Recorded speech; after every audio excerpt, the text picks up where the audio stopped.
ஐயா, இப்போது எல்லா கூட்டணியிலையும் தொகுதி பங்கீடு விஷயம் நிறைவடைஞ்சிருக்கு. இதில் பார்த்திங்கன்னா வேல்முருகன் திமுக விட்டு வெளியில் வந்திருக்காரு. இப்போ வேல்முருகன் தனிச்சு நிற்க போகிறதா சொல்கிறாரு. இப்போ அவர் தனிச்சு நிற்கிறது படி பார்க்கும்போது தமிழர்களுடைய ஓட்டு 5 பங்காக பிரியுது. எடப்பாடி, விஜய், சசிகலா ராமதாஸ், வேல்முருகன், சீமான் 5 பங்காக பிரியுது. இந்த மாதிரி அஞ்சு கோணத்தில் இந்த வாக்குகள் பிரிகிறது அது எந்த அளவுக்கு ஒரு லாபமாகவோ இல்லை அது மக்களுக்கு எந்த வகையான நன்மையை பயக்கும்?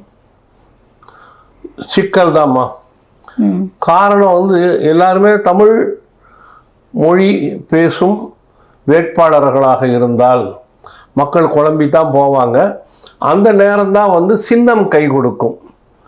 ஒன்று இரட்டை இலையாக இருக்கக்கூடும், அல்லது உதயசூரியனாக இருக்கக்கூடும். இந்த பகுதிகளில் பெரும்பாலும் பாரதிய ஜனதா கட்சி வேட்பாளர்கள் நிற்க மாட்டார்கள் அப்படின்னு நம்பலாம். அப்படின்னா அந்த தாமரை சின்னம் இங்கே வராது.